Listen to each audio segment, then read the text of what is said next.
to our series Sleepover. Today we have a very special guest with us, Lila from Starstruck Media. Hello. Hey. Hi, everyone. How are you guys tonight, sort of. You're so good because we're here with you. Yeah, good answer. I love it. Same. So good because I'm here with you guys. Oh wow, this is so funny.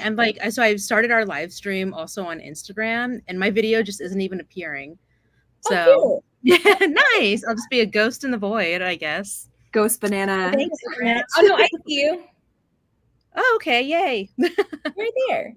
Yay. Hey. I'll take it. You're frozen here. You know what? It's gonna be a night of fun times, guys. And just like in the process, I'm just going to quickly go ahead and take a picture of that face banana because I'll be showing you that later. No. Oh my gosh. Alrighty. So for anyone joining us over on Instagram, just so you know, we cannot see your comments. But however, we are streaming this on the BL and Chill YouTube channel. So if you want to head over there, you can get us on a bigger screen, and we can also see your comments and interact with you a bit better. And also, I think on my channel, I don't even know how to tell if I am. Yeah, and maybe on Lila's channel on Starstruck. Oh, no, I am. Yay, right there. You are live streaming on yours? Woo! Yeah. Okay, cool. We do have someone with us right now. Hi, Jennifer. Hello. So glad to have you. We love doing these series sleepovers. It's like the people who are used to interviewing now get interviewed. Yeah. It's a weird concept, right? Yeah. It's a weird concept, but here we are. Here we are. I love it. I don't know. Let's see. Do we want to start off with a review, or do we want to chat about some of our favorite series? Hi, Alex. Well, I am on your channel, so you let me know. All right, Kim, should we interview Lila first, or should we just start chatting about series? I really do feel like our audience would be really interested to know in just a couple of the questions that we have planned for today. So I feel like each of us should probably do at least one question, and then we can kind of dive in. Okay. All right, Lila, do you want to pick a question? Sure. Oh, it's like a Russian roulette. Okay. So I guess we'll start with, for you guys, how did you get started in your channel and what made you decide to become an interviewer on YouTube specifically in the BL genre? Let's see. Kim, do you have an answer for that right off the bat? So in terms of starting our channel, I actually originally, probably a year or two ago, really thought it would be fun to have a podcast because I really love writing. And a lot of the times when I would watch different series, I should say I did go to school for film as well. So I feel like when I would watch series, I would think like, oh man, it's like so interesting to see like why some BL series like hit so hard and why other ones maybe miss a little bit. And I feel like as I'd watch, I'd think like, oh, because like, oh, I think the character like could have done this and like this could have been in this story arc. And I thought it'd be really fun to have a podcast where I could kind of break down different series and kind of talk about why this one like landed so well and why this one was a little bit harder to stick the landing. But I kind of just held off on doing it for a while because I was lazy, honestly. And then one day Banana said, hey, we should do that podcast. And then we did the podcast and it's nothing like I was going to do in the beginning. Well, like a week went by and I was like, hey, we should do that. And then I was like, we're going to do it. And Kim's like, no, we're not ready. And I was like, well, okay. I bought mics, so here we are. But yeah, so we kind of started off. I know for Kim, she wanted to focus more on like breaking down series, like she mentioned. But for me, I think I was more intrigued by the idea of getting to interview the actors because previously I used to be a fan fiction writer, and so getting into the heads of characters was like an opportunity I would love to have. And so that's why a lot of our interview focus is on like the characters and their motivations. And so like, you know, I went into this and I was like, okay, like, you know, like I was like analyzing other channels, being like, you know, how many followers do they have before they started to get interviews. And I was like, okay, maybe like a year into this podcast, we'll finally be able to start asking for interviews. And then what was it, like 6 months into our podcast, we actually landed our first interview, and I was like, oh great, accelerate the timeline. Yeah. Lucky. So, yeah. I'm very lucky with that. Yeah. That's amazing. I mean, yeah, you guys are doing such an amazing job, and I love watching your videos and hearing the stories. And for those that are watching that don't know, the three of us are actually really good friends. So it's really cool to like kind of chat about all of the fun stuff that each of us have going on. But yeah, you guys are doing great, and just seeing you guys grow from like when you guys first started to now, it's just such an honor to see it. So cannot wait for what the future holds for you all. Aw, I wish I could hug you.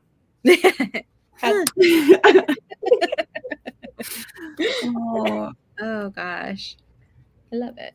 Let's see. Ooh, we got something from the. Ooh, let's see. Do I remember how to do this? Yes. Alrighty. Jennifer said meeting and interviewing actors must be so surreal. Lila, I'm gonna let you speak on like how you feel about this one. Yeah. Because I feel like you from the get-go went like right into interviewing actors. Yeah, for sure. So first and foremost, hi Jen. I love her. She always comments on all of my videos, and it's one of my favorite comments every single time. And she like always like is the first one to comment. So I love it. It's just the coolest thing. But yeah, it definitely is very surreal. When I first started, honestly, I just really like the shows, right? So like I think that like we see these actors and we're like, wow, not only are they just like beautiful people, like they're obviously attractive, but just like the talent that a lot of these actors have is wild. Yeah. So yeah, when I first started, I pretty much, I don't even know how it happened. I'm just like a pit bull when it comes to just reaching out to people. And I literally just don't take no for an answer sometimes when it comes to like a lot of the stuff. That's how Lila gets some of these. Right. Well, like, truthfully, I'm from New York. So like we have a very like it's happening attitude. And so like that's really where it stemmed from. But it is definitely surreal sometimes because there'll be moments like even when I was in Thailand, like when I was, you know, for example, like my Earth and Mix interview, which was so surreal to me because I've been a fan of Earth and Mix for forever. And we were on our way to the GMMTV building. But before we stopped off in the mall, and in the mall, they had posters of them everywhere. And like it was the wildest thing to just be like, this is so weird. In 10 minutes, I'm going down the street to go and meet these people. But yeah, it's really interesting and it's fun. And just like, it's so cool to like meet these people that have such an incredible craft and get to know about them and learn about their likes and dislikes. Just sometimes like similar to how you guys do like more in-depth on the characters, I kind of, my series is called Behind the Screen. So we like look at them as people outside of their characters. So, which is kind of a cool dynamic that you guys kind of explore a little bit more of the characters and like I'm exploring a little bit more about the people. But I love that. That's so cool. Like people can watch both of our interviews and still get totally different answers. But yeah, so that's what I would say. I think that it is very surreal. And I think we're all three of us and all of the other interviewers are really in a very privileged position do that, and I hope we're doing the fans justice because we are fans ourselves. So yeah, it's very cool. That was a very long-winded answer. That's how I feel. Yeah, no, I guess like kind of speaking to that. So like for one example I can give is like because we haven't been to Thailand to meet actors yet.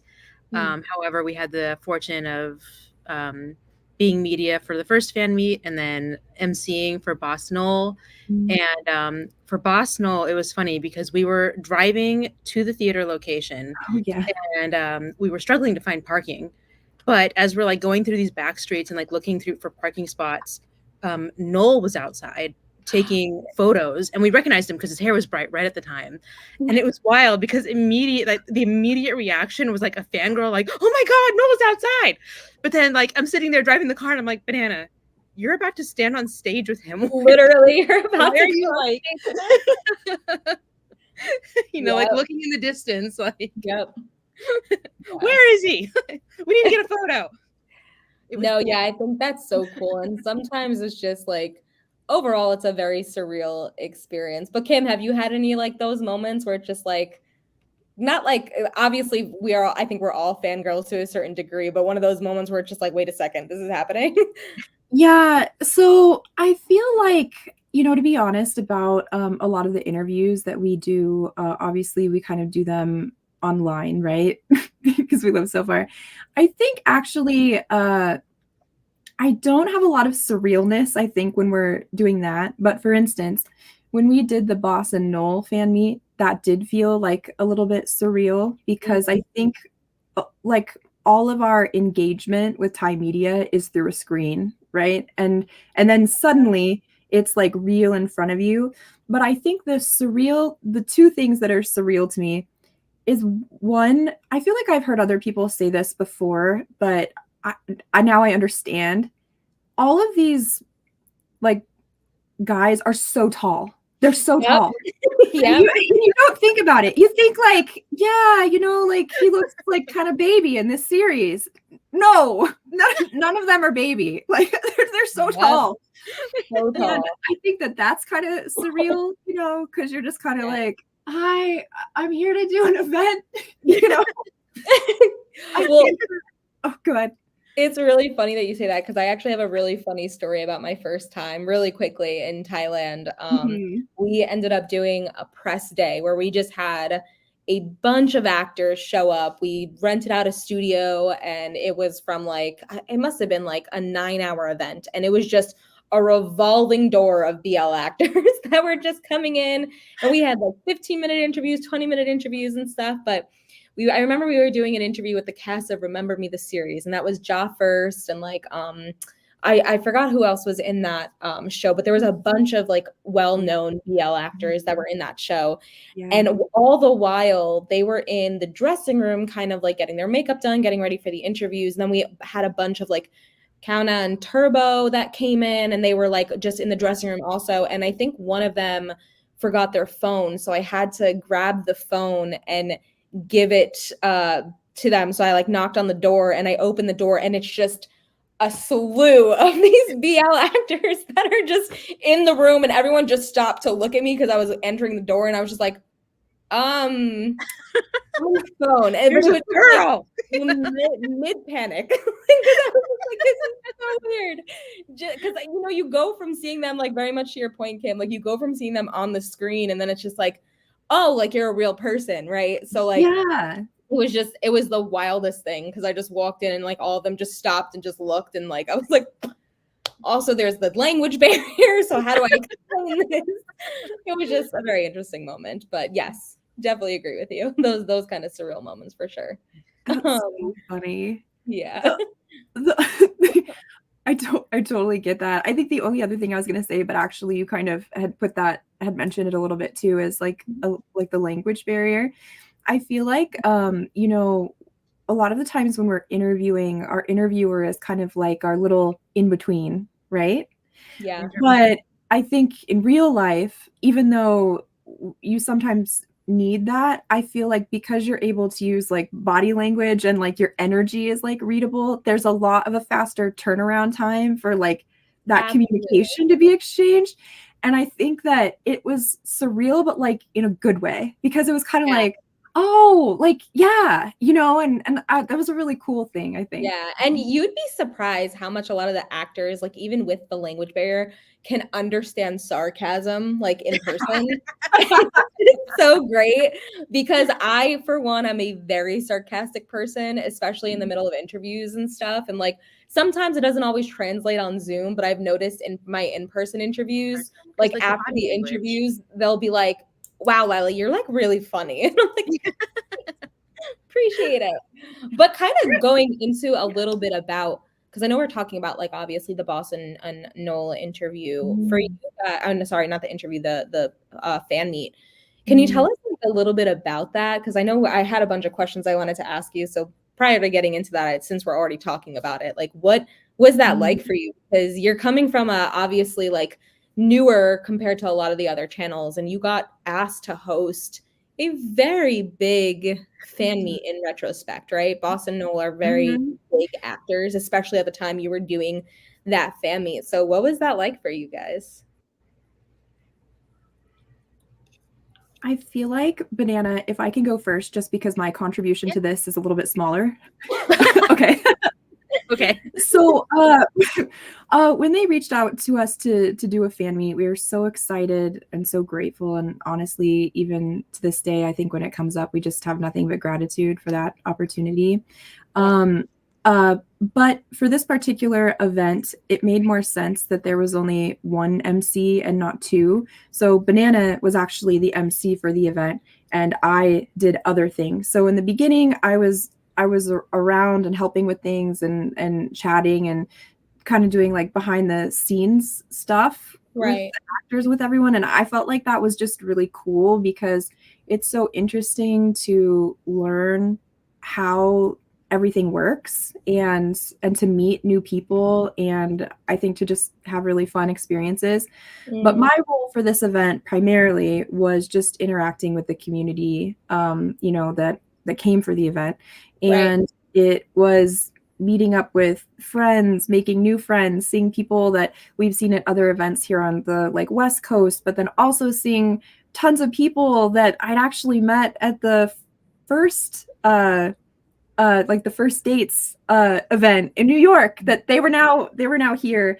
And getting an opportunity to kind of just meet with everyone and chat with everyone. And the United States is just so freaking big. And because of that, it's hard to like have real life community. Like we have online communities for sure, but there's so few opportunities, I think, where people who love BL can just come together and be friends and have fun and experience that thing. And like when you go to the midnight showing of like a really popular movie and there's just that energy, right? And so, my experience with that event was just really fun. Gratitude for us being able, being invited to do that. The excitement of kind of being able to learn more about fan meets and how they work. And then also just being really excited to meet new people, see old friends, and just really recognize how important it is that these types of things come to the US. Like people here that are fans love it and need it. And it's so exciting to be part of the beginnings of what this will probably grow into. You know what I mean? I love that. Yeah. And Banana, how about you? Can you repeat the question, please? Basically just like, what was it like for you being that, like specifically with you being the MC of the event? How did that go for you? It went well. I'm trying to think like, what can I say? Because they had me sign a confidentiality agreement. So let me think like, what can I say? I can say that my first meeting with them probably did not put me in the best light. Because at that time we were going over the games, and so I'm bent over like the game table, like furiously like scribbling in my notes, and then the actors show up, and suddenly I just hear a bunch of like swadika, and I'm so focused on what I'm doing, and that like suddenly Kim is like next to me like and I just like I don't even straighten. I just like look up like, what is it? And then like the actors are literally standing over me like peering over her shoulder. Oh, great, fantastic first impression there.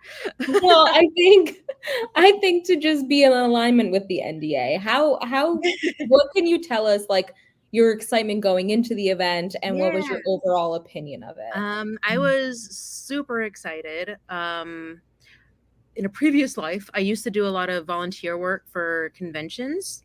Nice.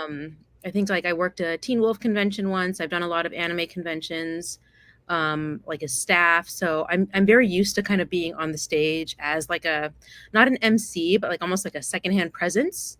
And so I wasn't nervous or anything like that being on stage with them, but I did feel the pressure of knowing I had to kind of do a good job, considering our first fan meet brought out in LA was Zinunu, and no one has good things to say about that one in retrospect. And so I was like, okay, this is going to be like make or break trust in this company. It's going to make or break like BL and chill. It's like reputation. So yeah, there's like a lot riding reputation wise for that. Yeah. But like leaving that, it sounded like the fans were all very happy. When we went up to San Francisco, we actually ran into a couple fans like outside of the convention hall, and they all had good things to say. That's great. So yeah, it was overall like a fantastic experience. I loved it and was like ready, like, okay, let's make this our thing. Like, I love that. Yeah, I think that's great. And I know that, just from what I've seen about the event and just seeing things on like Twitter or X, whatever you want to call it, there was nothing but good things. So I think that that's really great. And I know you guys crushed it because I know you guys, and I'm sure that it went really well. What do you think is something different you'd like to do for the next one that you guys host? I like that you say that was a when, like, and not an if. You gotta put it out there. I'd love it if we could MC together. Yeah. That would probably be super fun. And we are BL and chill, and not just Right. I'm part of. Right. I love that. Okay. Yeah, that's a good one. And just kind of like going through, since we're already in interview mode, we might as well just keep going. But for you guys, like, how do you think that you've evolved from when you first started till now? Because, very much to what you had said, Banana, I know you said that you got into this with the notion that, you were going to do interviews maybe a year out, and you ended up cutting that in half by getting your very first interview with, I believe it was Mech. Mac, I love Mac, at the 6-month mark or whatever that was. So how do you feel from their very first interview to, the one you recently did, or one of the recent ones that you've done? What do you think changed? What has I feel like we have a better sense of direction. When we went into this, we were like, we're just going to get started and figure it out as we went along. So a lot of it was like, how are we as podcasters? How are we as interviewers? Do we want to like lean on one side more or the other side more? And I think through both like the online fan meets as well as the in-person fan meets, and then just attending fan meet events or like BL fan events, we kind of realized like our biggest strength, I think, lies with events. I think that is kind of like our almost, I don't want to say like our niche, but I do think it is one of our stronger points. The issue with events is that they're always like, you have to wait months at a time. Yeah. And so, but I do think we have grown a lot in that we've kind of, I guess, grown more into the interview skin. I say this all the time in our podcast that we are not very good podcasters. But we are revisiting the podcast land just to talk about things. So we're doing it weekly as a live stream. So if anyone's ever available, Tuesdays at 6 p.m. Pacific time. Feel free to join us. Side note, it would be totally fun and just totally off topic, and it's okay that this is live because I don't care, but something fun would be like for us if we were to do like a podcast type of thing, like, because how sometimes, and we're not going to say who, but like we sometimes will have interviews back to back, but like wouldn't it be fun to like do like a little powwow afterwards and like tell people how we felt about the interview? And like that would be real fun.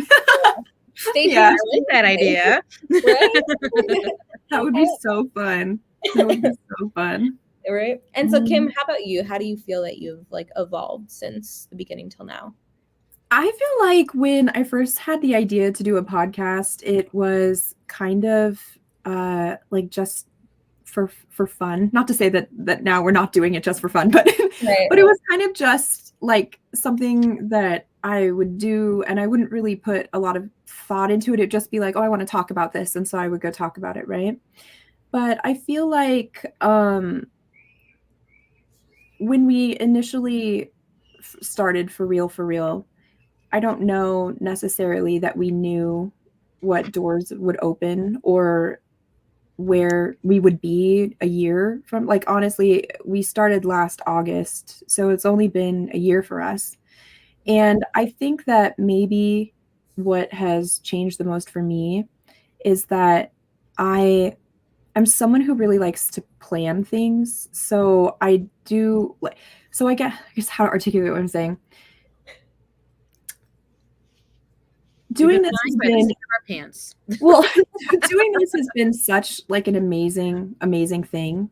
And I think that how I've changed a little bit is that I feel like I've become more open to just having fun with all of these things and not worrying so much and just letting myself be open to like meeting new people and having new doors open and do things like that. Because I think that maybe in the past, even though I would kind of just do something like for fun for myself, I don't know if I would have had like direction with it. But this is something that we love so much that we want to create a direction with it because we've kind of inadvertently found things that we're really passionate about. Right. And I think that that's just changed my perception of like how I value like what we're doing, because I feel like it's important and it's meaningful, and I've met so many amazing people within the community, and I feel grateful. It's just a really special thing to be a part of. So I think I've just opened the doors in my life to be like, okay, what's next? Yeah. You know? And that's a great place to be. I feel like, you know, when you have so much to look forward to, I think that's really great. And you guys, you know, have grown just from an outsider's point of view. I've seen you evolve so much in just your confidence in the interviews and just feeling comfortable with yourselves in the interviews. So I'm excited. I feel like, you know, you guys are on such a great path to like doing so much more.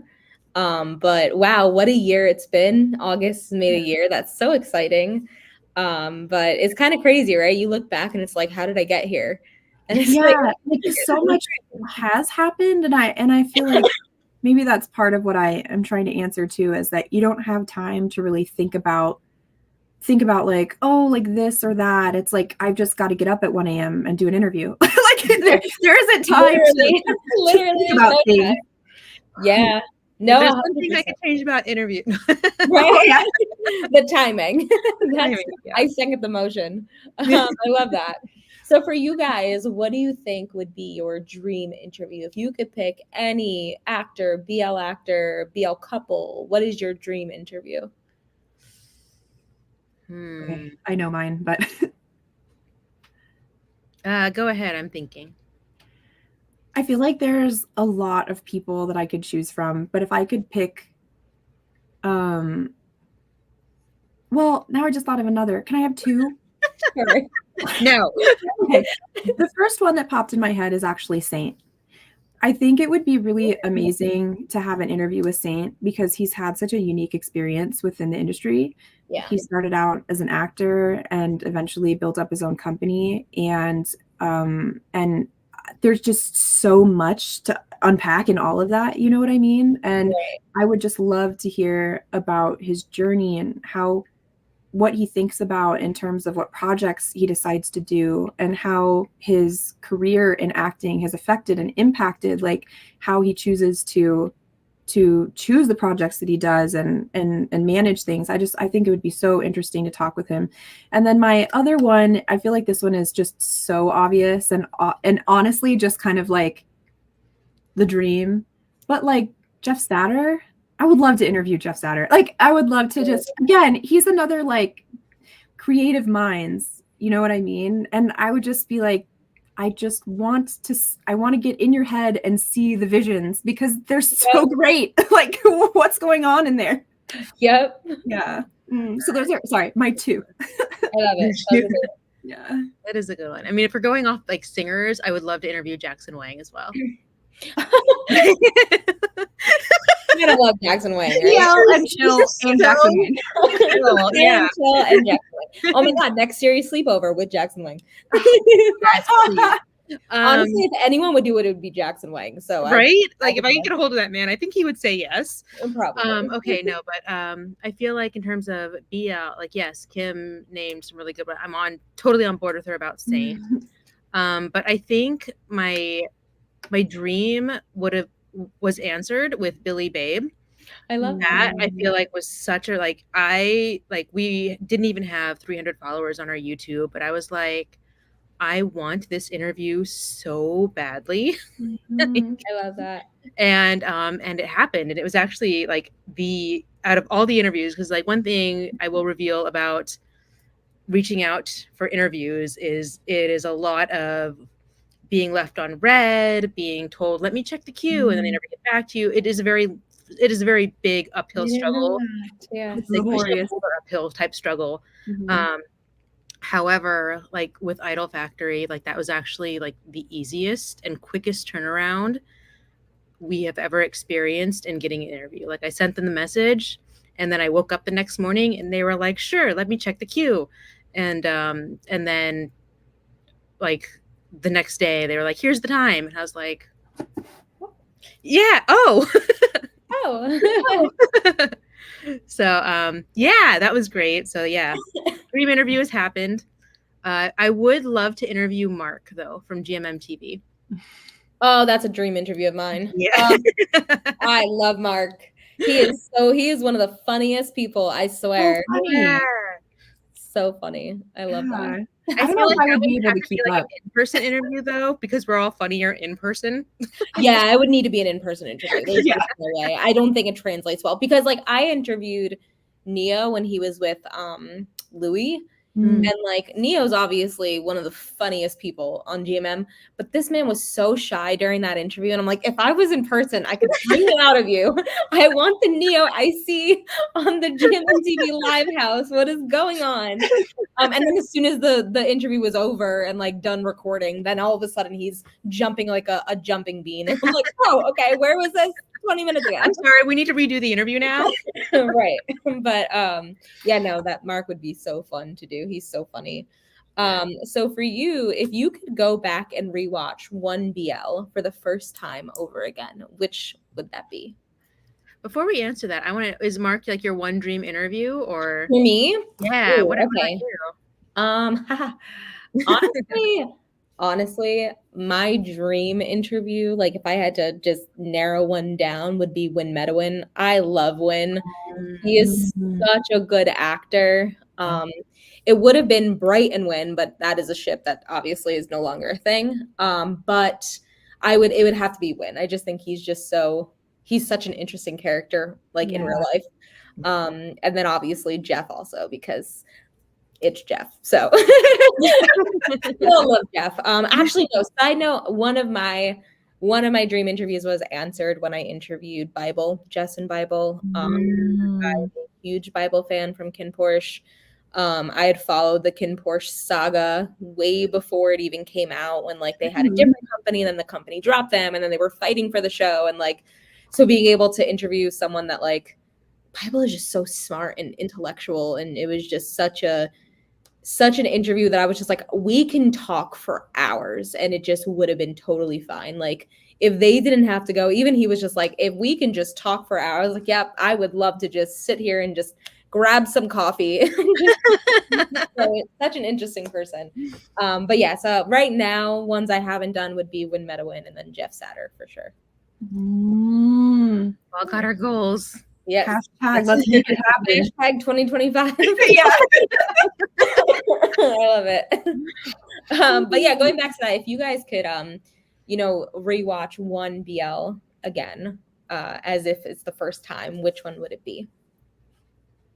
I feel like that's tough because a lot of the BLs that we watch are always so closely tied to like the social media reactions. Oh, okay. I wanted to, like my immediate response is Bad Buddy because like the waves that made like with social media, even just like as each episode was airing, was an amazing time to be in fandom. Yeah. But if I were to like rewatch it now as if it were for the first time, I don't know if it would have that same impact. So yeah, I don't know like what other series where I'm just like to be fresh in my head. I feel like I know one for you. Love in the Air. Yeah. Love in the Air. That was a good one. Maybe The Sign. The Sign. Oh yeah, you really like The Sign. I really love The Sign. Yeah. And Kim, what about you? Okay, if we were doing BLs overall and not specifically Thai, I would probably say semantic error. Just because Honestly, yes. Yeah. Absolutely, yes. But if we were choosing a Thai BL, I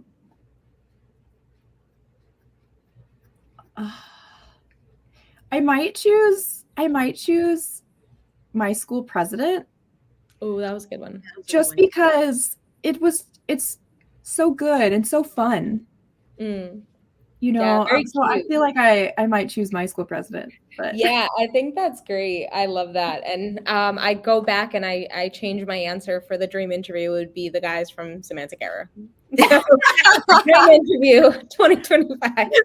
back from the military, right? Well, I think they're actually doing a second season. So like I'm They've been saying that for years. Yeah, I'm crossing my fingers. I'm hoping it's gonna happen. But yeah, Wait, can I change my dream interview? Sure. What was it? To a not BL that is BL. What?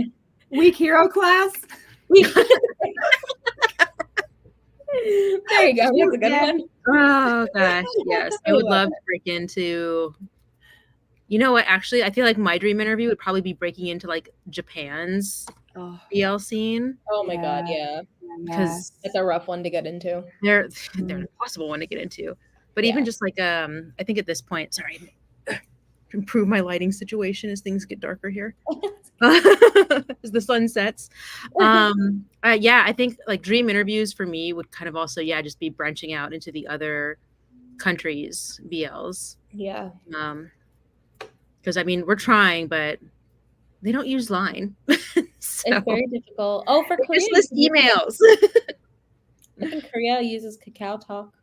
So it's like Line, similar. But yeah, for sure. And for my last question I have for you guys, what was the very first BL that you watched? Oh, someone else asked that question too. I was like waiting to get it on screen. We both watched the same first BL series. I remember what it was. Okay, our first one was technically The Untamed. Okay. Technically because like the series was very bromancy. But that was our first BL that we watched. Okay. Then but then after that, what was it? Tharn type? Yeah. I feel like that was like the first of so many, because it was COVID, right? And it was always there. So it's like literally, it's like you opened that bag and it was like the potato chips went poof. Yep. Of series. It was actually my second series. My first series was Why Are You with Z and Saint. So that was my very first. Our second one after. Yeah. Yeah. No, our third, because we saw Saint in what was his other series at the time? Love by Chance. Love by Chance. We saw Love by Chance first, and then we saw Why Are You? And like we were so ingrained with his like little like polite like pushai persona that to see him as a tutor in this, we were like, dang. Yeah, that was a good one. Love by Chance. Do I even have? Wait, because I've been reading the book. Isn't that so funny? I love it. That was such a good, honestly, Why Are You changed my life. I swear. That was such a good show. It was just like so well done. The chemistry was chef's kiss. Like it was just, and I love Z and Nunu, but man, Z and Saint have such a special place in my heart. They always will. It's just such a good show for sure. I think the dynamic between those characters was just so good. I still don't feel like there's a series that's come by that's even had a similar dynamic to those two characters. I think Korea made a Why Are You, right? Like, didn't they make a remake of it? Mm-hmm. Good. Yeah. I mean, it wasn't Z and Saint. It for sure was not. It for sure wasn't. So funny. Oh man. I guess that actually kind of leads into our first question for you, which is like, what made you decide to kind of get into doing BL interviews? Yeah.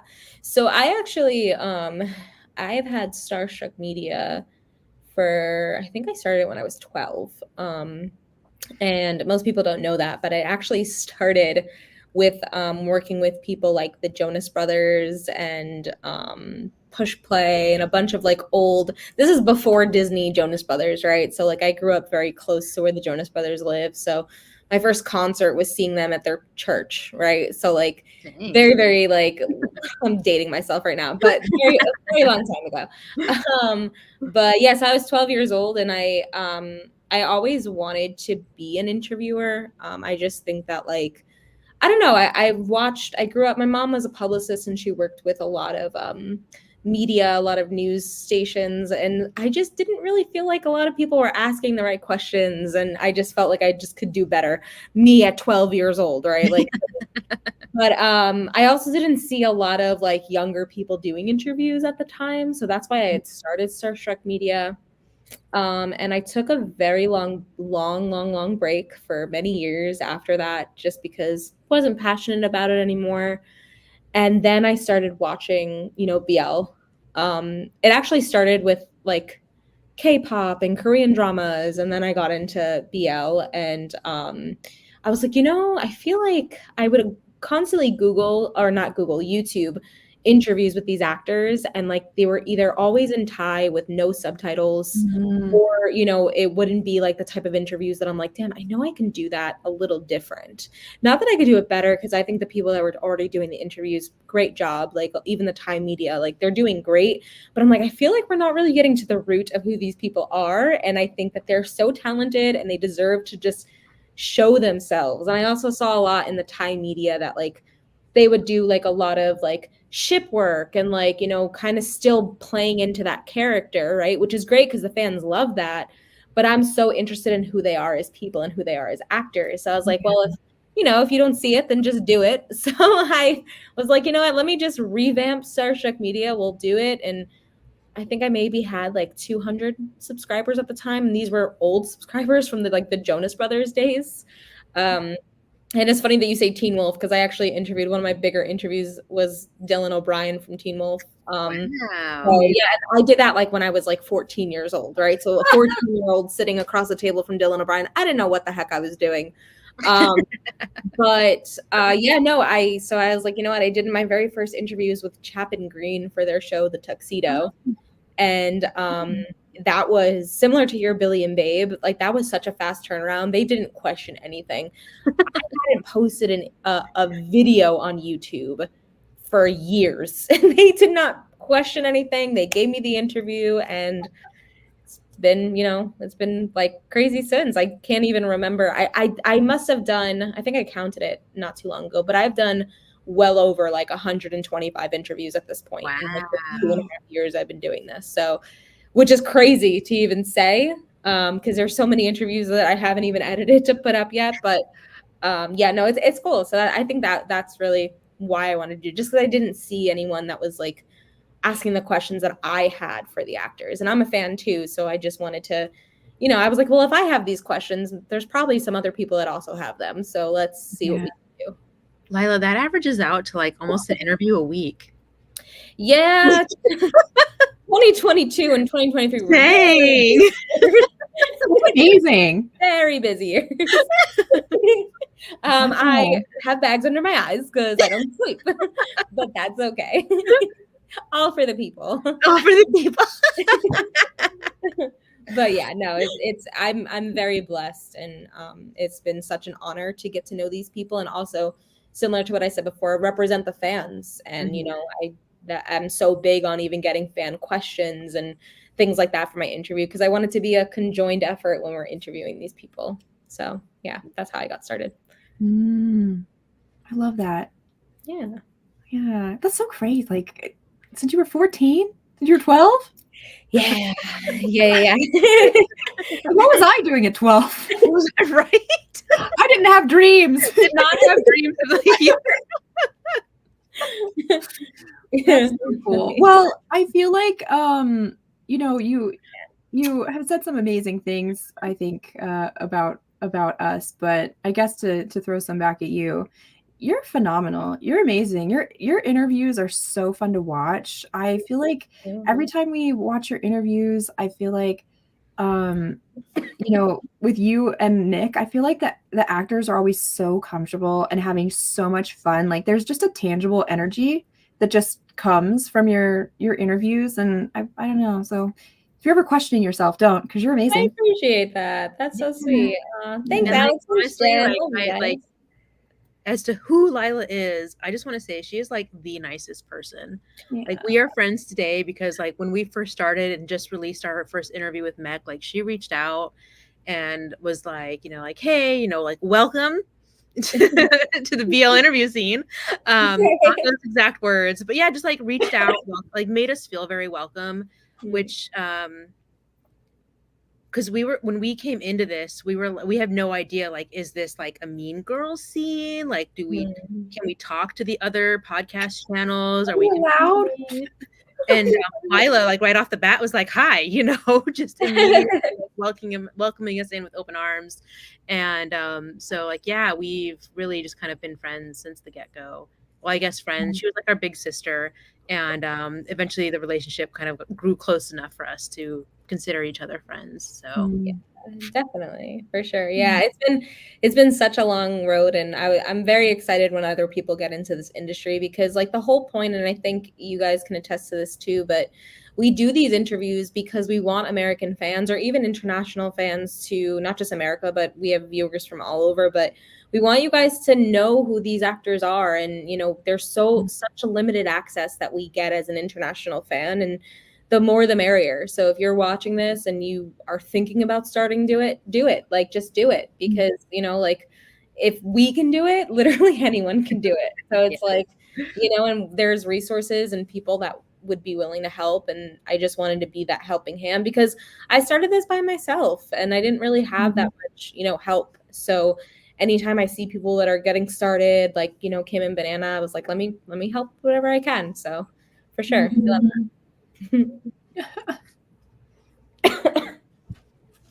you guys. I love this. So many compliments to Lila. Software Bear says, definitely want to second that. Lila's interviews have a natural fun feeling while still treating the actors as people. The actors definitely seem to pick up on that feeling too, which is great. Thank you. And I love all of these people that are commenting are also people that comment on my videos, and it just like, it literally brings me so much joy, and I don't want like people to think I take that for granted, because like I post and like there's people that will like, Jen will be like, oh, first, and then she'll then like go and like watch the interview and then go back and comment, and it's like the coolest thing for me, because I'm just like, like I grew up watching YouTube, so to even say that I'm a YouTuber now is so surreal to me. But I'm just so, because like I'm just like, will people even watch this? And then seeing how many people comment and how many people watch means literally the world to me. So it's like so cool. I love that. Yeah. Oh, thank you everybody for coming today. Yes. Yeah. I don't even think we're halfway done. So seriously, right. Just FYI, our husky is getting kind of restless, so you might start hearing. That's okay. Paid actor. A paid actor in the back. Yeah, a paid actor in the back. All right, Kim, you have the next question. I have the next question. She's like, do I have the next question? Kim is like so into the video. She's like, wait, we're doing questions. I'm like, wait, what? We were just talking. Oh yeah. Okay, so we had talked about our experience with emceeing with Boston Noel, but I think that all of our viewers would love to hear about your experiences with working with First to bring him out to the States. Yeah, I so for those that don't know, we had a first fan meet, also first fan meet, but for our Starstruck Media, we brought the actor First out here. I'm not going to even attempt to say his last name, because that I will get a message from him very quickly, like, what the hell are you trying to say? But yeah, First. So we brought First out here, and it was such an honor, man. Like I come from, and just a little bit of background on me. I know we were going to talk about this too, but like, I work in the K-pop industry here in America. So like I do tours with K-pop groups. I do fan meets and things like that. And so I kind of was just so interested in blending the two because I feel like there's so many fans out here, and we always bring these Korean artists, which are incredible. The K-pop fandom is amazing, and I love working with K-pop actors and Korean actors and K-pop stars. But I was like, it would be really cool if we were able to bring Thai actors out here and actually do it right? Like, because we had like the Zia Nunu one, which people weren't exactly, so thrilled with.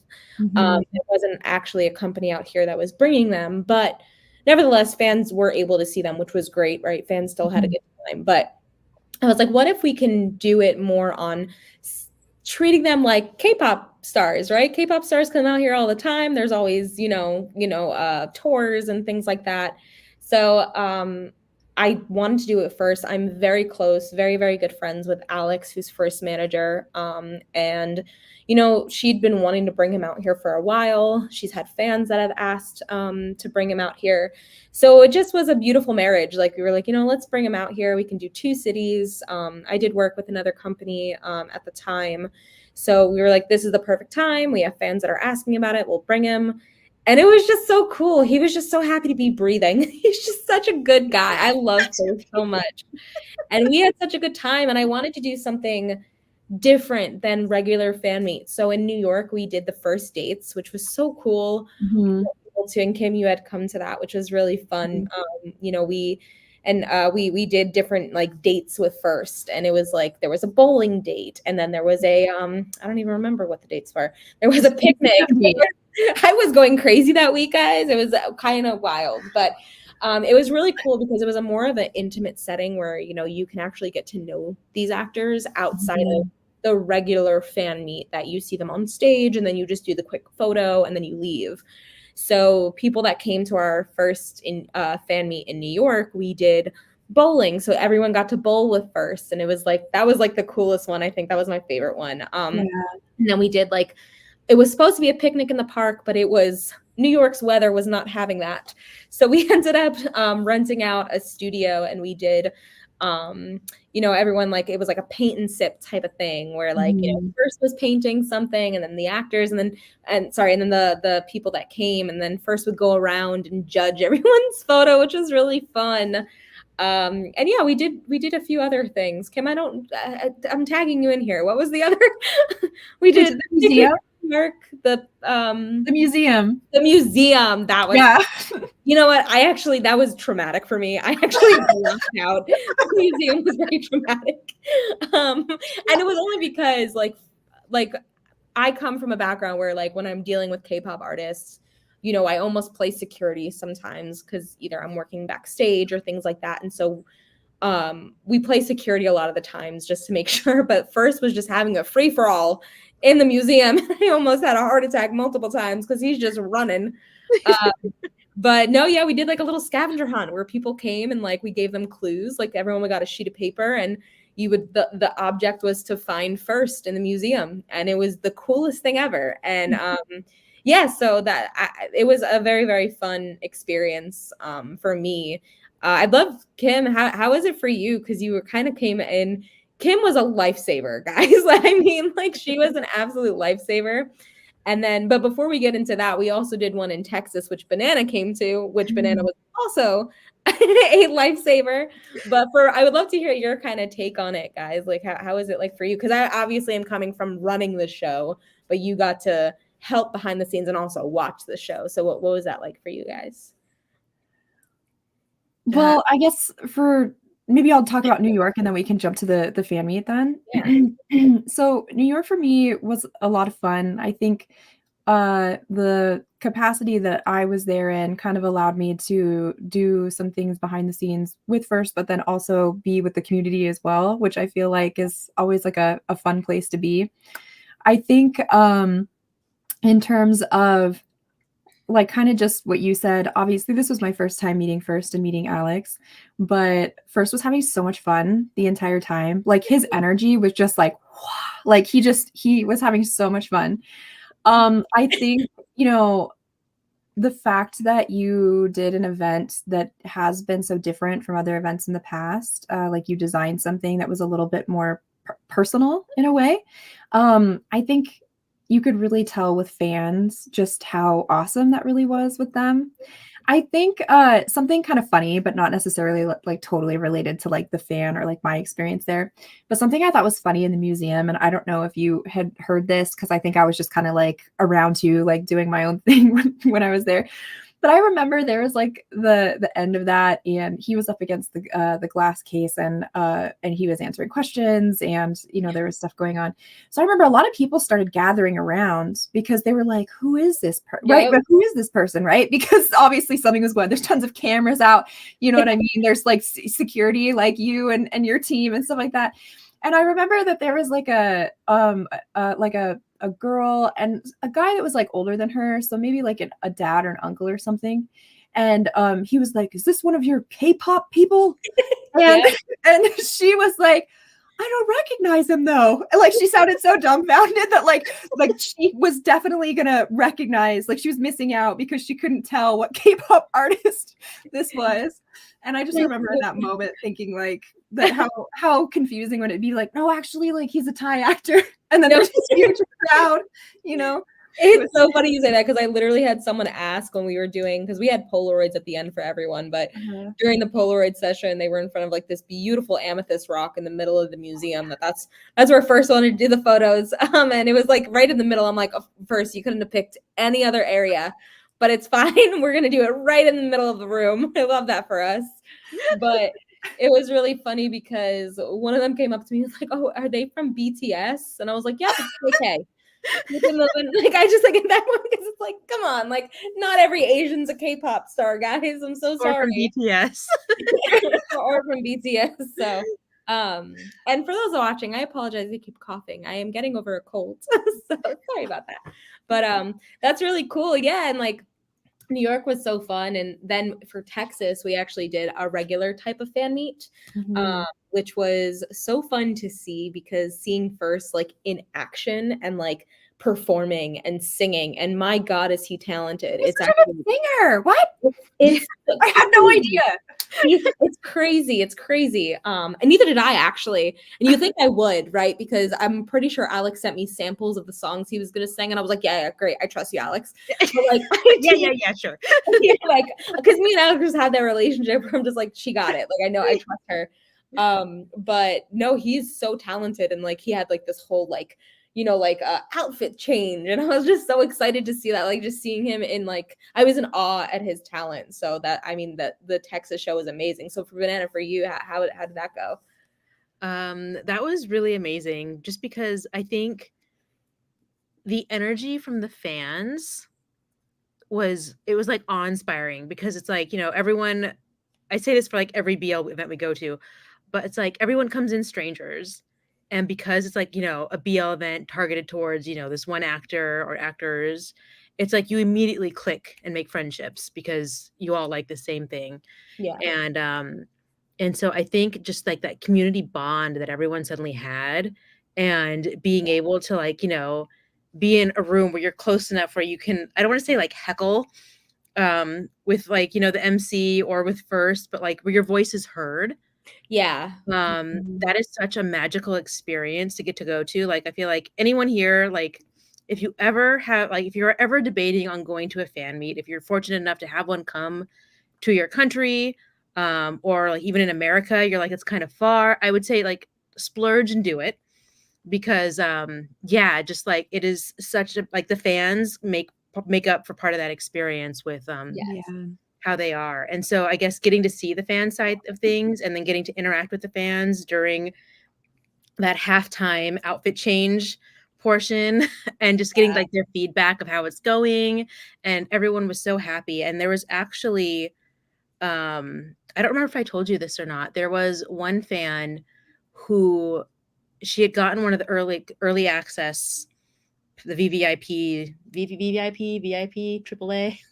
AAA. VVIP probably. I'm looking at my little pass over here, like the early access pass. So she had gotten in early and gotten a photo with first, and then later on, I saw her crying with an older lady. Yeah. And I'd approached them and I was like, "Is everything okay?" And she told me that the mom was like, yeah, no, it's a good, the mom, it was a mom, would say like, yeah, no, it's a good cry, because I guess this girl that had gotten in early, her best friend had just passed away like a couple months ago. And so, and they were like the biggest fans of First, like out of all the, like they watched BL together, but like First was like their main. And so she had shown up early, gotten a photo with First, with like a photo of her friend there to like, you know, so that she could also be there in that moment. And then she was showing her mom the picture. Yeah. The friend of the deceased, her mom had come to see this fan meet. And so yeah, it was just like that got me crying, like hearing that, like just knowing like they got that opportunity, you know, that First like came here because she lived there in Texas to be able to attend this fan meet, and for the mom to also be able to come and attend the fan meet. So I think, you know, it's just like moments like that, like Right. that like really stick out for me more so for these events than like the actors themselves, I think. Yeah. I think that that's so cool. And that's the one thing I wish that I had done differently in terms of like, but it's never going to happen if I'm running the show just because I know me. But like, I would have loved to like actually watch the show and see it. But I did hear about that, and I thought that was the coolest thing ever. Yeah, there were so many people that even like came. We had someone from Japan fly into New York for the fan meet, which I was like, huh? But it was just the coolest thing ever. I'm like, they flew all the way here, you know, to come and meet him.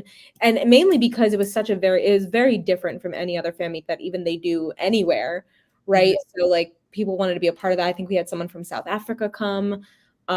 So like just hearing those stories and hearing people that kind of come out of their way or even go in their own city, it's the coolest thing ever. And I love that. It was such an honor to bring someone as amazing as First here, but also to meet all the fans that love him. And he was over the moon, man. He's buzzing like a bee. He was so excited for all of it. Yeah, I think one thing that we've really learned through just like emceeing the online fan meets and these is that like the importance the fans are to the artists it's such a genuine thing. Yeah. It's like, yeah, superficially, it's like, yes, the fans are important. They drive your jobs. But like, no, like they like truly understand like and appreciate Yep. their fans like in like to a depth that I think like I found surprising. Yeah. Just because like I didn't realize like, yes, I understand the fans are important, but like having it explained to me just how much the fans mean to the artists is very it's very deep. Yeah. I love that for sure. Yeah. I was just going to add like a little thing about First as well. First is really, really kind. He's really, really sweet. He, throughout the time that I was in New York, he would pop up to me when there was free time to like speak Thai with me, like practice Thai. And I just thought that was really, it was really fun. You know what I mean? So I just think he's a cool guy. Yeah. Yeah, and I just saw one of the comments too. We also had that boba event in Alex reminded me of in Texas, which was so cool. That was such a last minute pop up. But that was so much fun.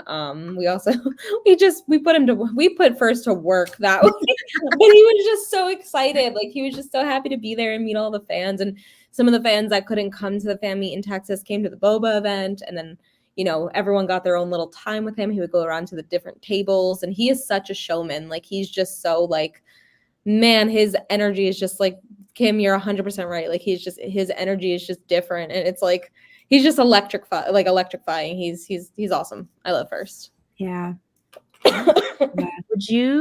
So following First fan meet, is this something that you want to kind of continue doing with Starstruck Media?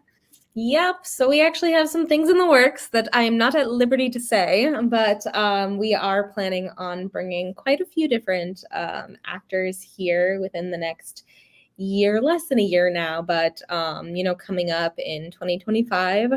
Hashtag 2025. Hashtag 2025 is gonna be a thing. But yeah, so definitely stay tuned for that, because I definitely want to be that bridge that brings people over here and does it correctly, does it where everyone's happy. So we're going to make sure that we're doing everything right and we're not going to rush anything, but definitely stay tuned. We have quite some things in the works that I know that the fans are going to love. It's so exciting. You heard it here, guys. Yes. Yeah. BL and Chill exclusive. She said plural, like plural. That was a plural answer. Yeah. It meets. There was one question that I do want to address, left by Macmillan. Is it safe to say that Longley and Frank are the funniest people to interview? Yes, it is a very safe thing to say. That is a very safe. They are quite interesting, that's for sure. I love Longley and Frank. I'm pretty close with Longley, but Frank is hysterical. So yeah, I love anytime I interview them. Yeah, our interview, that was probably one of the funniest interviews that we had with them. Longley actually, like we had the time was kind of messed up, like in between us and their team, and so it's like we were too early, and but then they'd get in the wrong time, and then Longley was just like decided to show up anyways and chill for a bit, and then Frank showed on running late, and so he's probably just like kind of like not all there because he's like stressed about being late, and we just kind of by that point we're like dragging him into our pace and he's just like, okay, so we're choosing violence today. It's like we dragged them into our pace and they 10,000% dragged us into theirs. Yeah. They're like, oh, that's how we're gonna play. Yeah. They're so funny.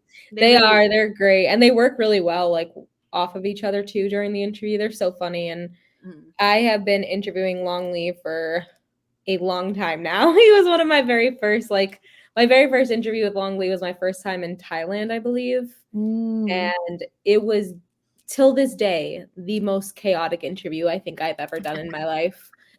We were talking about actually Longley and Frank's show. What was the show that they did? Love Syndrome.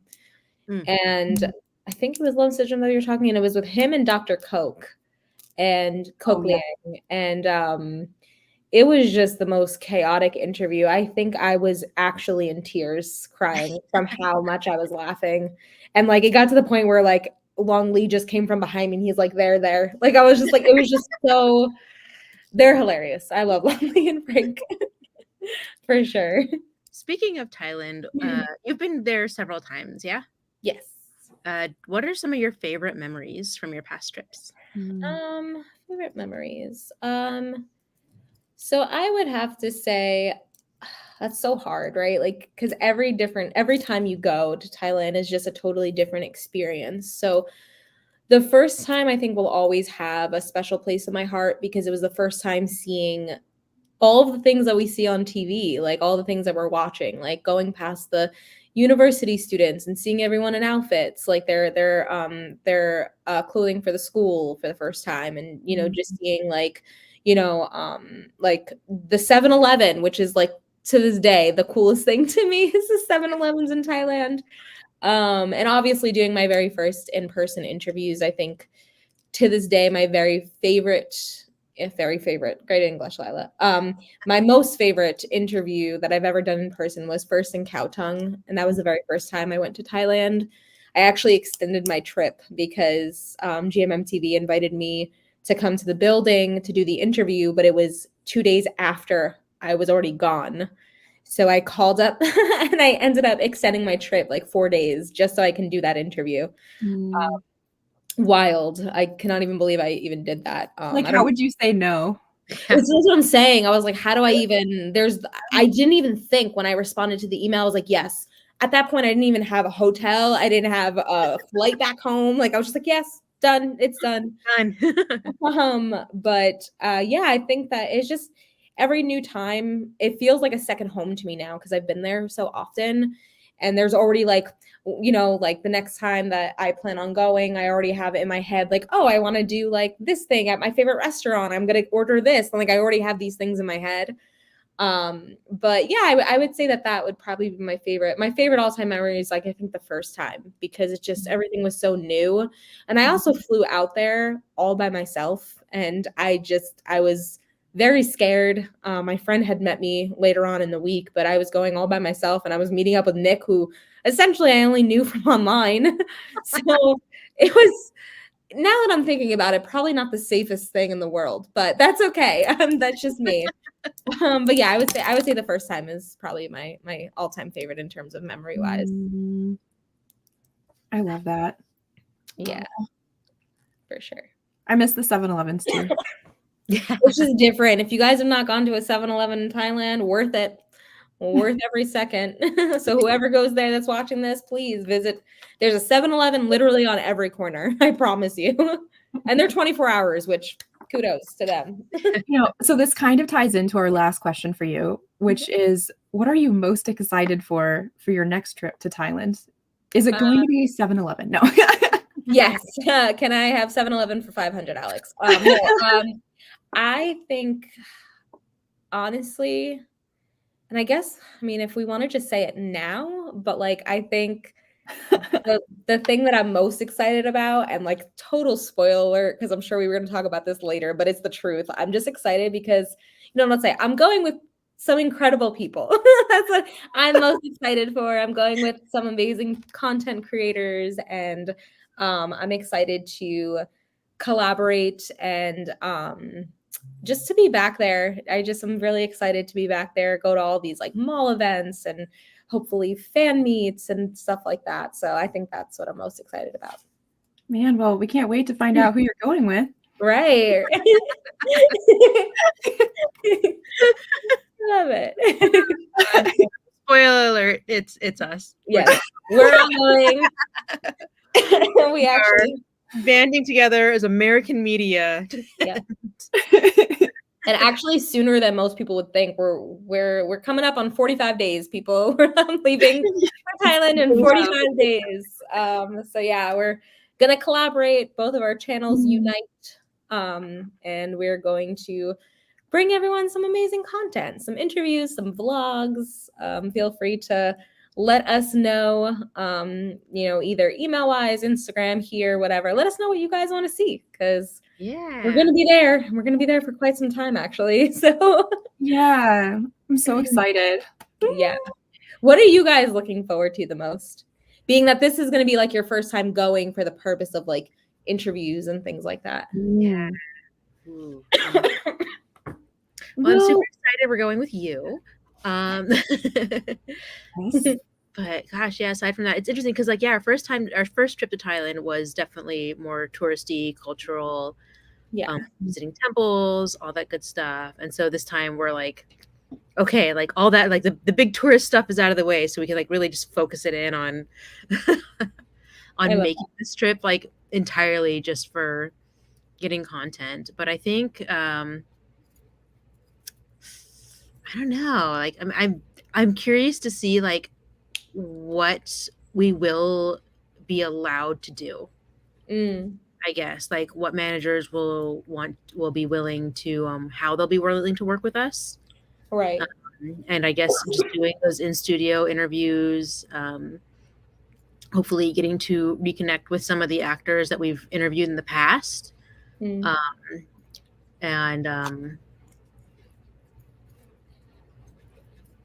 yeah, I guess just being in Thailand.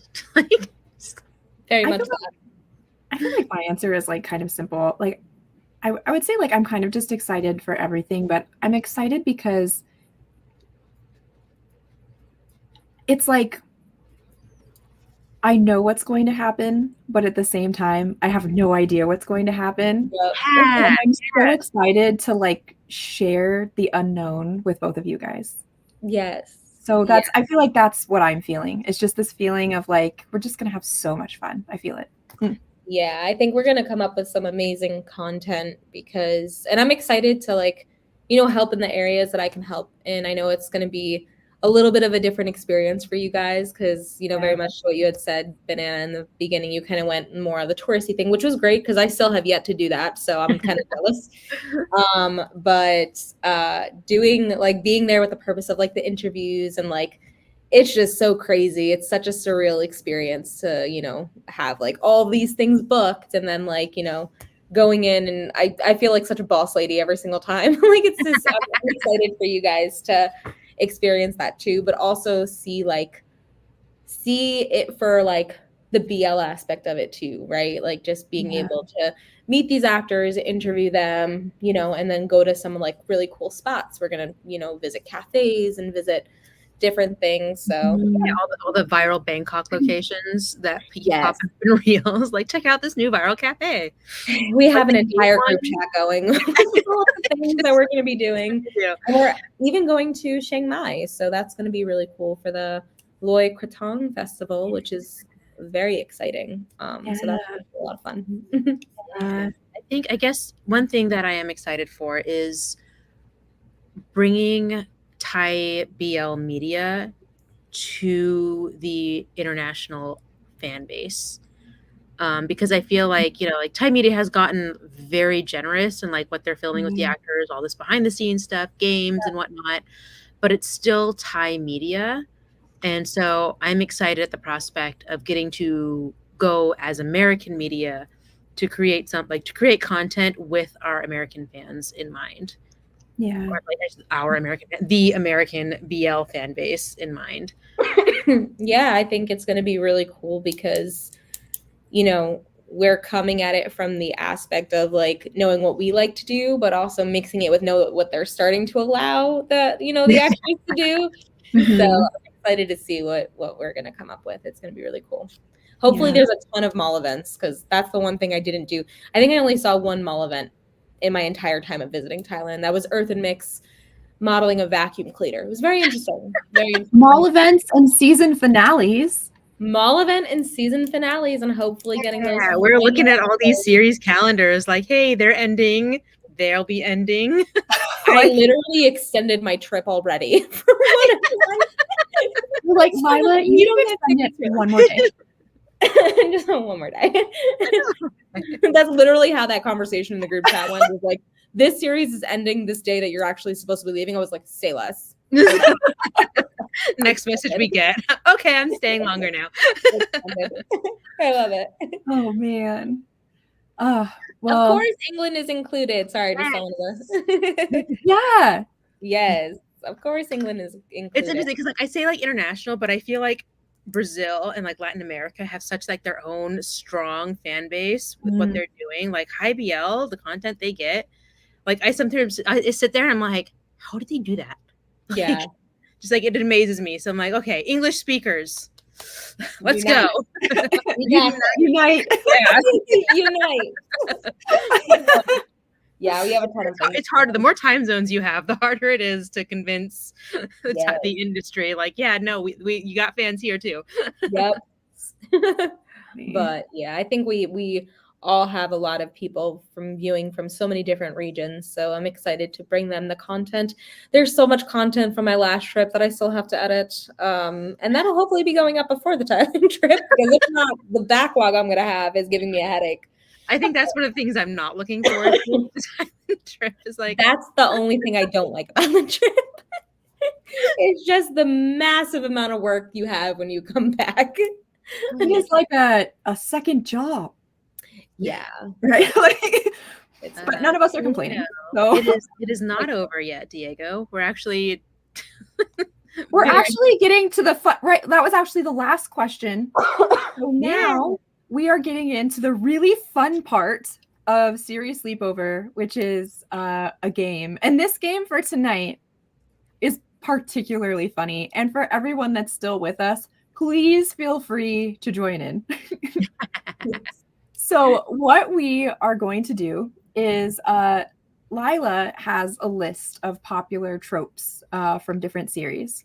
And Banana and I each have an entire pile of cards, and each card has an actor on it.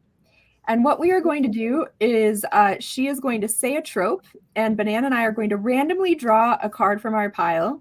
And it's basically like we're creating a series. So Lila has the trope, we have the two leads, and then we have to explain why this can work or not work. Okay, I love it. Got it? Yeah. You guys ready? Yeah. All right. Ready. So, my first trope is going to be fake relationship. Fake relationship. Okay. All right, Banana, you go first. All right. Fake relationship with Gun from GMM TV. Adam? Okay. I feel like he would fit I any don't know. trope. You can't go wrong with Gun. It's already gonna work because he's It's already gonna work. in the No world. explanation needed. And Bible. Did we just start something?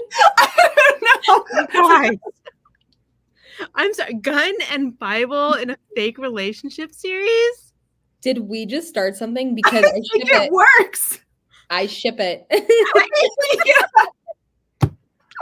Oh my gosh. What a first one to draw. Wow. Who are we writing a letter to?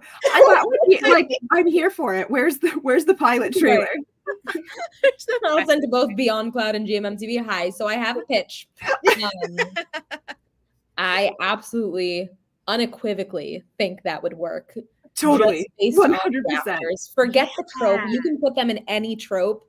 The two of them, done deal. And I would also lock in. I'd watch and not skip a single second. All right, but who do you think would be the one pitching the fake relationship? Would it be Bible or would it be Gun's character? I think it would be Bible because Gun usually plays emotional characters, and he probably already likes Bible's character, so he says yes because he wants to, but then the whole thing is really emotional because there's never really the knowledge of if these phones are real or if it's because they made a deal. But what in the script writing did that happen? I'm very okay. But then I have also an idea. What if it's like the Gun from like Not Me Gun? You know what I mean? Like black or white? Yeah, no, like black. Like what if it's like that Gun? I'm just gonna throw that out there. Like what, you know what I mean? Okay. Bible would still be the one requesting it. Okay. But this version of Gun would have a very high payment request. Whatever that would be. And he would be doing a terrible job. Yeah. Of like, he would be like Bible's character would be like, can you be so a little stressed harder? And then he'd be like, oh babe. Like, sarcastic about it, right? Oh my god, wait, I would totally watch that. I'm not even joking. Someone and goes then, to make it convincing, there has to be a scene where Gun swoons. Oh yeah, because something it's like they're questioning him about something, and he's just like, because he like totally messed up, and they're like, wait, are you guys really dating? And then Gun, of course, is like, immediate faint, and Bible has to catch him. I love it. Oh my god, stop it! I already want the show. I want it now. McMillan goes first and Gun from GMMTV. I would also watch that. I would too. So I would absolutely watch that because I think First in anything is also chef's kiss. I love First. Yeah, First can have chemistry with a stick. I don't know. Literally. I don't know, man. Not even. Something we didn't decide though. Are we putting the names that we've pulled back into the pile or leaving them out? I say leave them out because we leave have them out. Yeah. All right. Okay, so my next trope is enemies to lovers. That's actually my favorite trope. Okay, let's see. Enemies to lovers.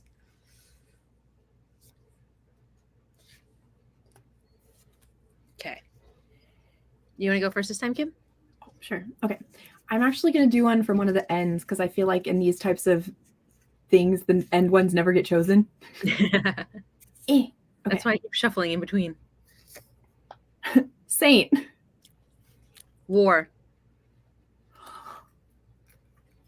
Ooh. I don't know if that would work, I gotta be honest. I can't see that working.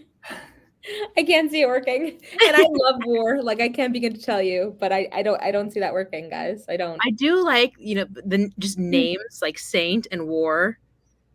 That's Names sound good. The complete oxymoron. It's like Saint and War, and like the title of the series is called like Holy War or something like that. Stop, I love it. Okay, I can kind of see it, but I feel like I would need like Okay, because we've seen Saint in a couple of things. If he has like if he had like a little bit more of like the aggressive side of like Tudor from Why Are You, and that paired, I could see that. Okay. I just like, you know, I'm not gonna lie, that would be enemies that won't become lovers. Straight up enemies. Straight up enemies. Enemies who stay enemies. Okay, all right, right. Nope. I just can't say. I just can't. You know what it is? I'm also like, I don't know, because they're such incredible actors. They really are. I just can't imagine them working together like that. It just would be a very odd pairing for me. Odd. I could see that. Yeah, it'd be really odd. Probably one of them becomes a prisoner of war. And the other has to guard. Ooh, that would be a good one. Like, let's keep that plot and let's draw two names. Right. I love that. Actually, that was a good idea. We should keep that plot.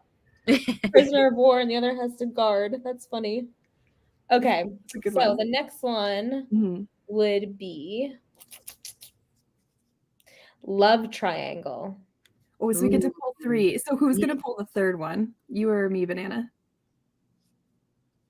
I'll do it. Okay. All right, you do the first one. Okay.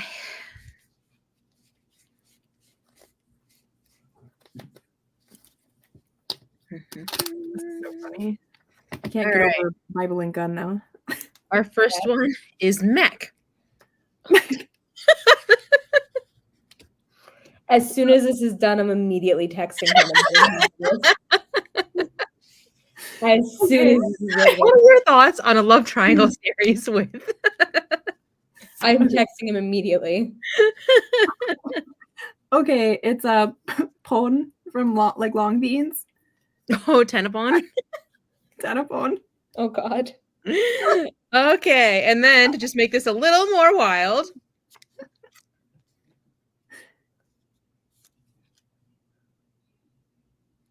Kauna. Like Kana from Kana and Turbo? Yeah. Who? This one's hard. Let me try to FaceTime Mech and be like, what do you think about this? Lord.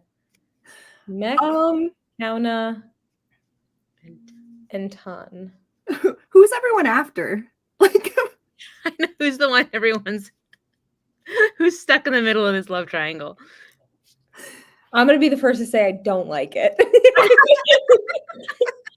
I don't know if I don't like it because I view Mech as a brother, and it's even hard for me to watch some of his series now. Can we keep Mech but do one more poll for two people and see if it's any better? Yes, let's do that. We're gonna keep Mech. Let's keep Mech. And we're gonna reshuffle the other two in there. All right, you get to pick the. Well, I guess no, never mind. Okay. You want me to go first? Or are you doing it? I'm pulling. Okay. All right. You wrote Ohm from GMM-TV, but GMM-TV's got 2 Ohms now? Oh, probably Ohm Nanan. Okay. Ohm and Mech. Okay. Okay. Okay.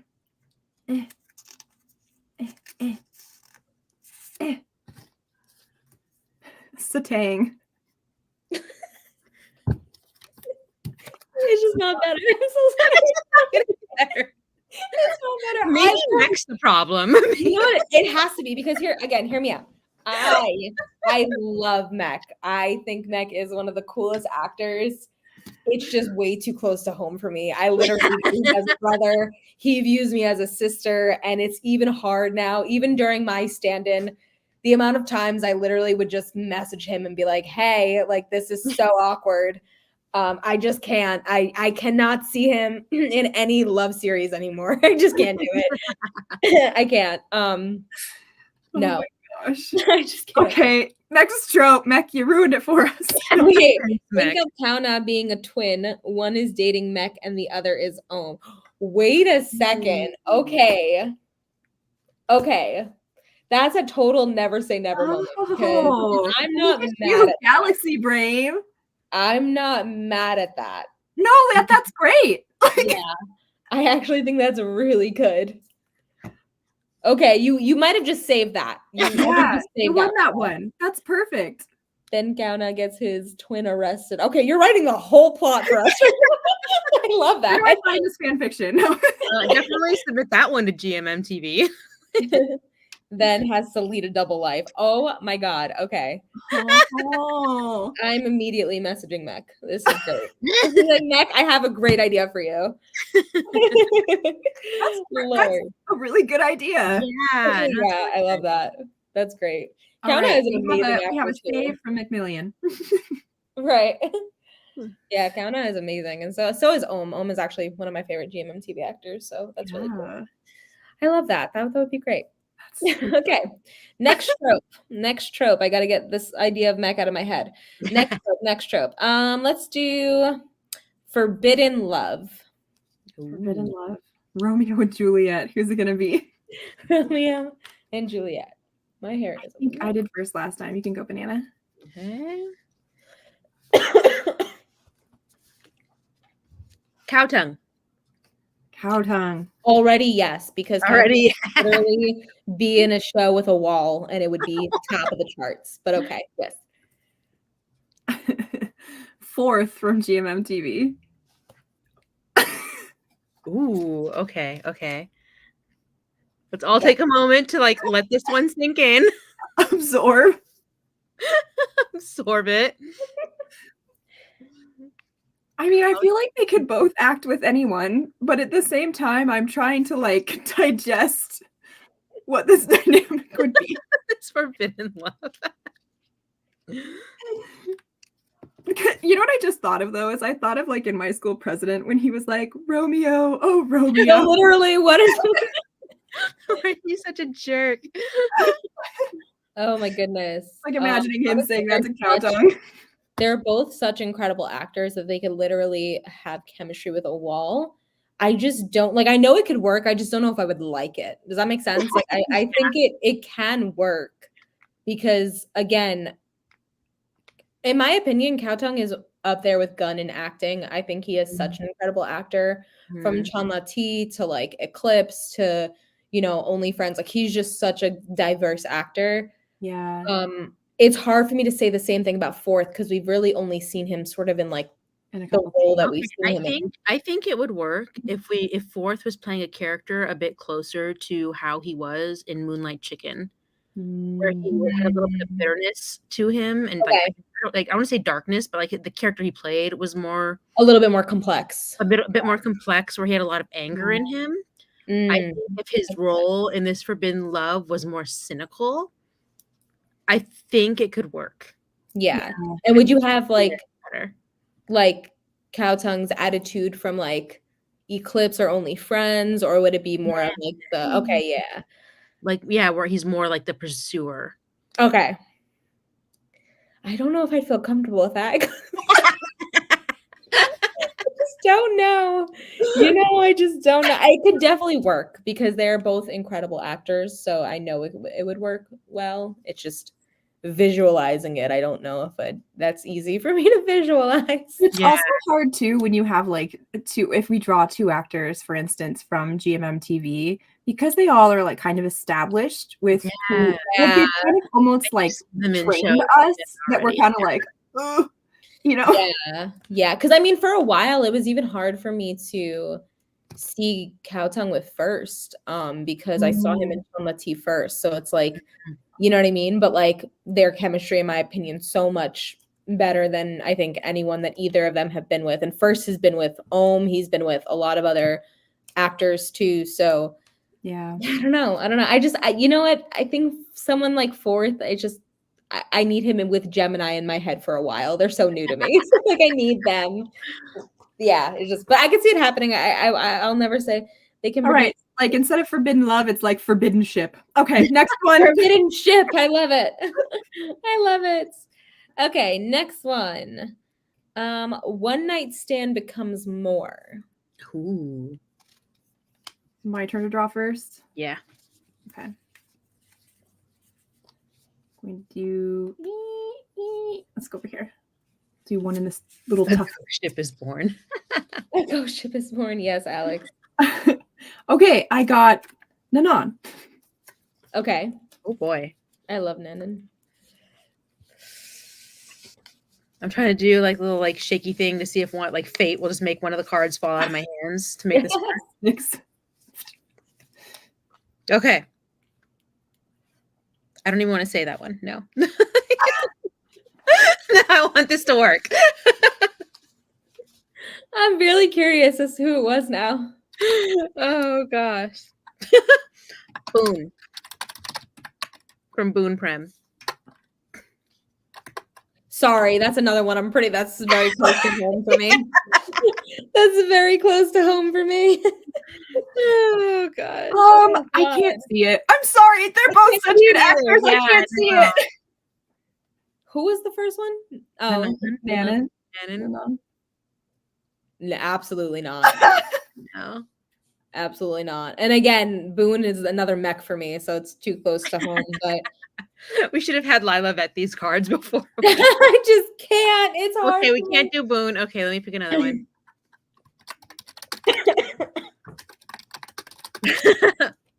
Babe. Okay. This is still for the same. Babe song. and Babe. I can actually see Nanon and Babe. I'm not gonna lie. I can kind of see that. Too, actually, yeah. I think that they would work pretty well together. Yeah. Banana, you don't seem too sure. No, I'm like kind of like, like plot wise out in my head. Mm, I could see it. Yeah. Yeah, I could see it. I can see it. Yeah. Yeah.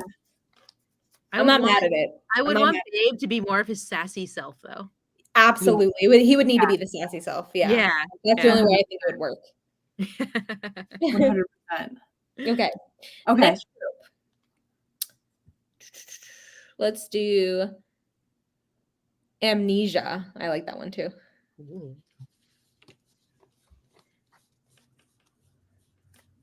All right, you pull first, Banana. Okay. Noel. Okay. No. Okay. Okay, I just pulled one at random. Okay. This is Nut. He was the actor who played Wei in Pit Babe. And he's also going to be starring in the Most Beautiful Coon series that Change is going to have coming out with.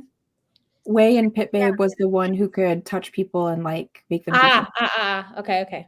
Okay. Who was the first one? Noel. I don't see. I'm sorry. I don't.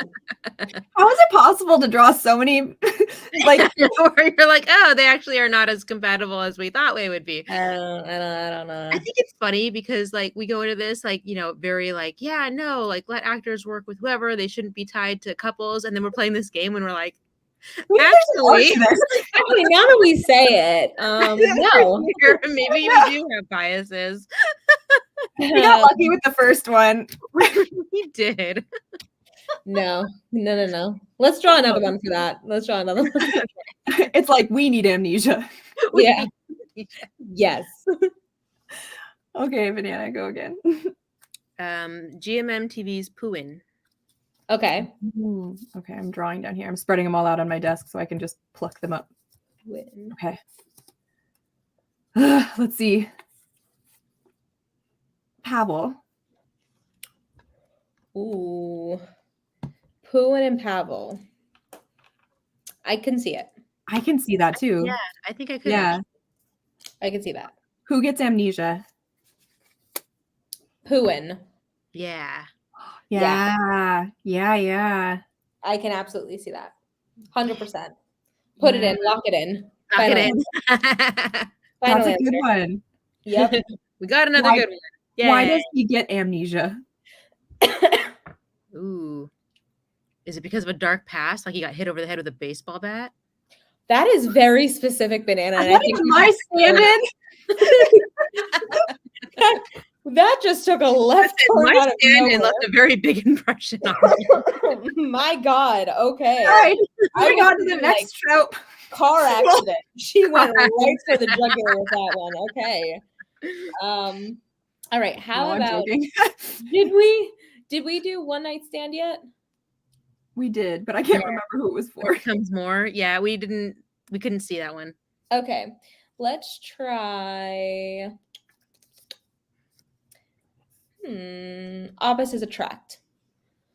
It'll be fun. Deciding what their opposite is. Yeah. We're gonna draw like two actors that are so like would it be funny? They're so incompatible that we're like, it would have to be opposites attract. Okay, no, I think it'll work. Because one of them is gonna be Mark from GMMTV. God. I love that. God, Immediately it will work. Immediately. He will make it work. Okay. Just like Gunn can make anything work, I feel like Mark could make anything work. I don't feel lucky. Great from GMMTV. Yes, 100% Yes. that would work. Yeah. Absolutely would work. That would work. Sorry, I'm a really big Great fan. So yeah, I would absolutely. Absolutely. Okay, what would their opposites be? So like I feel like Great, he's done like more uniform roles like cop, military.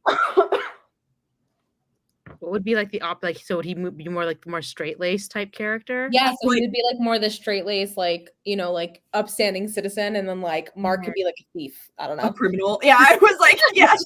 A criminal. And he would play that so well, actually. He would. He would be very sassy with the officer. Yes. Oh, no, that's a show I would watch. That would be a good one. Okay, we got another. Absolutely, I'd watch that show. I love the both of them. Okay. All right. Next one. Let's do royalty. Royalty. Yeah, characters are part of the I'll royalty. draw first for this one. So the pressure isn't on me. So essentially the princess and the pauper. Like, is that where we're going with that? I was gonna say royalty usually can have like a prince and a bodyguard. I feel like that's another. Okay, yeah, that works. Yeah. Or like when like two princes from families are like are engaged. Oh, right? Yeah. Okay, I have Ben's. So he was just in Long Beans. He was the rich guy who. Yep, Ben's. Mm-hmm. Okay. All right, I have Tutor. Oh, like Tutor? Yeah. Yeah. Okay. Yeah. Ben's and Tutor. I mean, I actually can kind of see it. I'm not mad at it. Yeah. I'm not like one of those things where I end up watching it to just see what happens. You know what I mean? Like, it's not like one of those things I'm like I'd run to the TV to put on, but I mean I can actually see them having good chemistry. Tutor's really talented too. So He is. Yeah. And I think Ben's is as well. I feel like Ben's is super talented. Yeah. And I feel like they both are good at acting sweet, but they're also good at acting kind of like standoffish. Yeah. So I feel like it would be interesting to see like how they would do that together. Yeah, I could see that. I would say yes, that would work. Okay. Ben's was kind of royalty for his last show. Mm-hmm. Oh, yeah. So look, he's already ready. Look at that. You picked a good one. Okay. The next one, we're going to do body swap. Did we do body swap? We haven't done body swap. This is going to be so funny. Body swapping. All right. All right. One of our body swap people is Book. Okay. Like Force book? Yeah. Okay. All right. I'm looking at 3. Lila, do you want 1, 2, or 3? Give me 2. 2. Wait, sorry. Do you know that thing from like Shrek? Like, pick 3, my lord. No, pick 2, my lord. 2. Okay. For this one in particular, this doesn't work. but I'll pick it next time, and then I'll be able to explain why this one wouldn't work.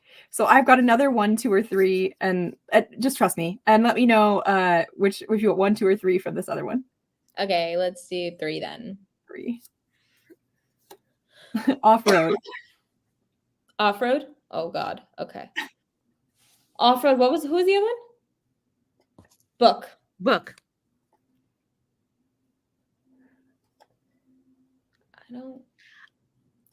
I feel like it could work, but if you were to say force and off-road, I'd be like, yes. I don't see Book. Yeah, I feel like Book's a really good actor, but yeah, no, I can't see it either. I feel like they're almost too close. Yeah. They get like typecast a lot. You need more opposite. Yeah. I don't see that work. I can see them being friends in a series. Yeah. Yeah, I can see them being friends. I can't see them together. No. Body swapping. Oh, yeah. No, yeah. Okay, for this next one, I'm going to pick the one that I had drawn before, and it'll explain why that wouldn't have worked. But go ahead. Okay. Next one will be superhero. Ooh. A superhero. I got Jimmy. Already, yes. I'm a big Jimmy girl. Already, yes. I love Jimmy.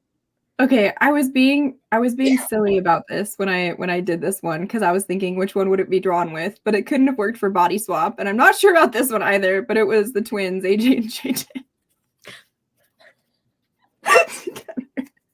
But I was like, they can't work for body swap because there's 2 of them. That would have worked really well for the threesome. It would have great for that. Wow. Okay. Maybe it's like superheroes, but maybe like AJ and JJ are both in it, but they both play like a split personality. That would actually be really cool. I love AJ and JJ. I feel like they need more roles. I think they're so funny. Yeah, that's why I threw them in. I love them. I mean, yeah, I could kind of maybe. I don't know. Wait, who was Banana? Who was yours? Jimmy. Oh. Can we pick someone else for that Jimmy's role? Okay, yeah. I was trying to think like go with the twins. Yeah. Okay. I was thinking like what if one twin was like the superhero but the other was the super villain? Yeah, that's or literally what I was thinking. Was just a normal guy, but his twin was a super villain, and then Jimmy was like the superhero, and he has to like figure out which twin is good versus evil. Or one of them like long lost twins, right? Yeah. Doesn't know that he's a superhero. The brother dies, and then he has to assume the role of the superhero, or he goes missing and the role of a superhero. I just don't like Jimmy in that situation. Okay, pick another one, Banana. Who's a stand-in? Nunu. We're gonna go back to Jimmy. I'm gonna go. I can't see. Honestly,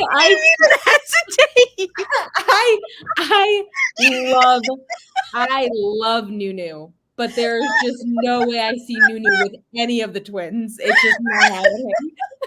It's just not happening. And we're going right back. I think Nunu is so talented and honestly probably one of my favorite Thai singers, but like I can't see Nunu with any of the twins. I'm so sorry. I just can't see that happening. Instant rejection. I just don't see that happening. I love Nunu. I love the twins. It's just not. You know what it is? It's just Nunu just needs to be with Z. I can't be with anyone else. Kim is dying over there. Like, and that's a no. Moving on. Okay, no, but I mean, this wouldn't not be like a BL. But what if Nunu was? I was like, no. But what if Nu was the villain, and then the twins were the superheroes, like, and together they needed to figure out, or one of them's a superhero, but he has to team up with his like good for nothing twin, like for his street smarts to figure out how to defeat this supervillain. I could see that. I see it. I'm not mad at it. I'm not mad at it. She's like, I see it, but I wouldn't watch it. That part. Very much that part. Very much that part. Hi, Jody. Jody's in here. Hey. Oh my gosh. Okay, next rope. Here we go. Oh, okay. Hold on 1 second. Let me see. I gotta go back to the thing. He said new cheating plot. LOL. Yeah, absolutely. Definitely a new cheating plot. Okay, how about soulmate? Soulmate.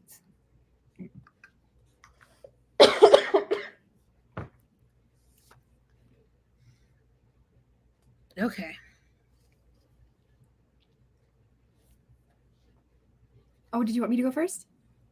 I can go first since I have it in my hands. Okay, go for it. Little grubby hands. June. Ooh, I love June. Okay. Okay.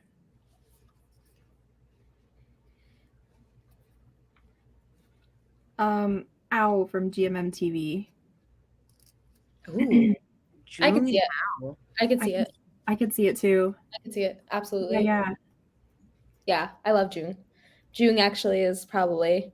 I take back what I said about Longley and Frank. I think June and Dunk have been my most chaotic interviews I've ever done in my life. That's The so most chaotic. And then the GMM TV gave them rolling chairs, and that was the worst decision ever. That was the worst decision ever. You're like, okay, that one worked. Okay. Yes, absolutely. Okay. Next one. We'll do the bad boy and the softie. Ooh. Okay, let's see. I'm gonna pull the one on the very end. Whom from my stand-in. Okay. Ooh. We're starting off really good. Yin. From Yin and War. One. Absolutely. Yeah. What? Yeah. What? What a great pairing. Yin and Poom. And Yeah. Poom. Yin obviously would be the bad boy. Yeah. I'm gonna just put it out there. Jody says yes. Absolutely. That would be so good. Like I would watch it yesterday. Yesterday. Jody and I are just very, very big Yin fans, and I feel like Yin with a tree would do it for us. So, like, we just love Yin. Yin can have chemistry with anything and anybody. He's just perfect. So, I was trying to go back through the ones today that have been hard to cast, right? Like there was like Mech. It's gonna be like Mech. Wait, Jody, we have to tell you because there was one with Mech with who was it? It was a love triangle. It doesn't even matter who it was with. It was just Mech and a love triangle. I can't. I'm dying. I can't even remember who was in it. It was like Mech and like, oh wow, I really don't remember. That's crazy. See, I blacked it out. We like traded up. Mech, Kauna, and one other person. It was Pone from Long Beans. Yeah. Oh, That's it. Yeah. I just want to put that image in your mind, Jody. Mech and Kauna. Lord. Okay. Yeah, no. Madness over here. She already screamed no in the chat. She's like, no. I didn't want it. Now you got it. You have it now. You're welcome. She also became very close with Mech on our last trip, so that's why it's her. It's McMillan said struggle to unsee. She's like the one that audio scram. Leave him alone. Literally. He doesn't want to talk to you. Literally. Anyways, yes. Okay, so let's do another one. Historical. Okay. Historical trope. Okay. Who's going first? I'm picking. Okay. All of our stuff is like down here, so I'm like, is she moving? I don't know. Jody said he made birds chase me, so I have beef. He did. Jody is severely afraid of birds, and Meg purposely made birds chase her. Not enough beef to put him in that love triangle. Not enough. All right, I've got Tay from GMN TV. I love Tay. Ooh, for historical. Okay. Historical. All right.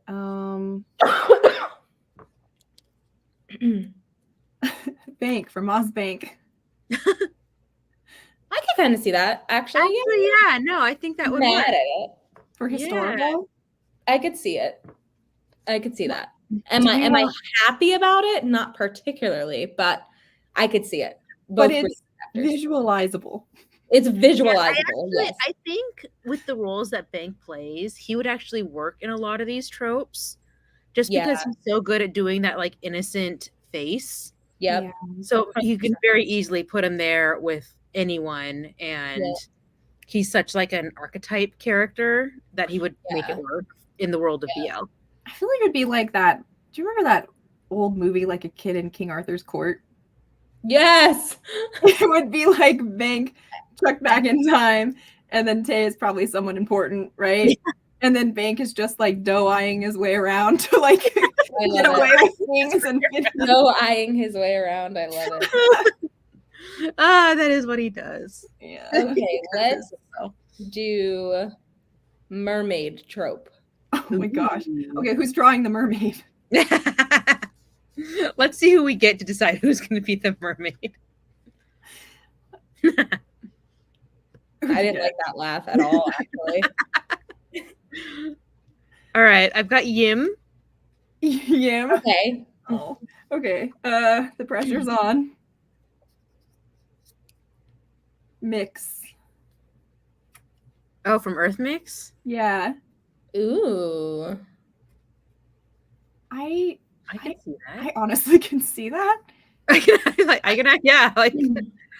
I think Yim would be the mermaid. I feel like Yim is pretty. I feel like Yim would be the mermaid. After watching Battle of the Writers and him in Wuxia said it, I'm like, he can do anything. Yeah. Yeah. Yeah, absolutely. Okay. So yeah, he can absolutely be the mermaid. Okay. That would work. Okay, so speaking of Wuxia, so we'll do that Wuxia next. Okay. Well, okay. You know what's funny is before Battle of the Writers, I would never have said like, yes, Yim and Tudor, Wuxia. But now they're perfect. Oh my god. Yeah, what? That series? Oh. Force. Okay. Okay. I'm terrified. Immediately loving it. I could see it. Let's see who the other person would be, though. Her face. I can't see that. You can't see that? No, it's blurry. It's blurry. Oh, it's Winnie.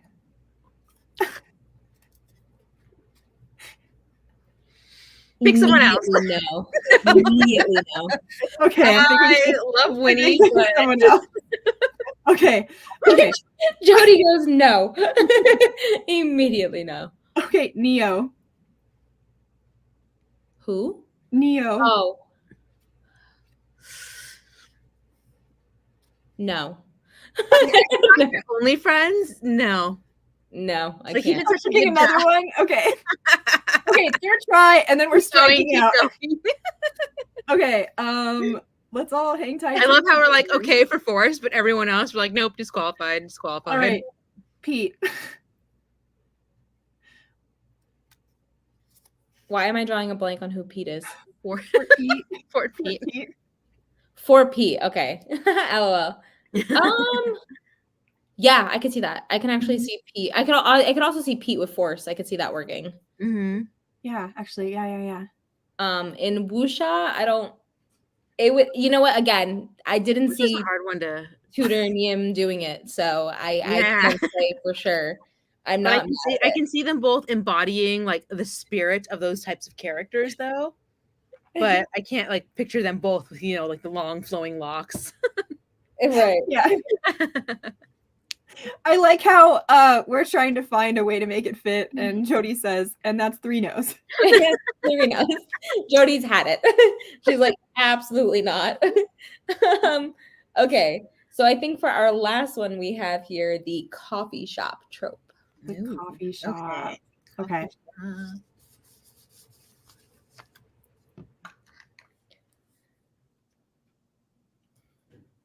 You want me to go first? Yes. Okay. Oh, I pulled up 2. Okay. Which? Oh, I pulled Coffee 3. shop Okay, which one? No, 1, 2, or 3? Actually, you know what? Since this is our last one. Yes. All right, let's do all of them and decide who's going to be the main couple versus the side couple. Oh, I love it. Okay. Oh, and you'll do 3 as well? No. Oh. I have 1, so that makes 4 characters for a main couple and a side couple. Okay, I got some really good names. This Ooh, okay. bundle was a really good one. Bundle is a really good one. I have Go-In. Okay. Love him. Yeah. I have Dao. Okay. Lord. Okay. And I have Max. Domundi's Max. Ooh. What in the you? I know, I got like a really good bundle this time. Where were these in like all of the other tropes that we just talked about? I don't know. Alrighty. I got Singto. Okay. Singto with Gawin, Dao, or Max. I don't like it. Jody is really here for Dao Joe and Max. Max. Yes, Jody, that's exactly what I was thinking. Dao and Max. So that leaves Singto and Gawin. I could see it. I feel like their characters would butt heads. They would. Yeah. They'd be feisty together. I'm not. They would be the second couple. Joe Max rules. They would be the second Dao couple. and Max. But the other Jody said, but the other couple is a no. Singto will work behind the counter with SpongeBob energy. Absolutely. He would. That's so funny. Yeah. Except Gowan Gowan would be like the grouchy customer who comes in for his coffee Yeah. every I said Gowan would give Squidward energy though. He would. I love Oh, Gowan. Oh god, yeah. No, That that's a good one. funny. But yeah, Dao Max. I would definitely love to see Dao and Max. That would be crazy. Good. That would be good. You know, just because it's the very end and just because Jody came in a little bit late, we did have one like really big winner, the first one that we drew, right? The first one, yeah. Yes. I don't you remember what that the trope was though. The trope was no, it was the one right before enemies Fake to lovers. relationship. Fake relationship. And the cards that we drew were Gun from GMM TV and Bible. Yes. Jody, I just want you to picture that. Gun Adipon and Bible.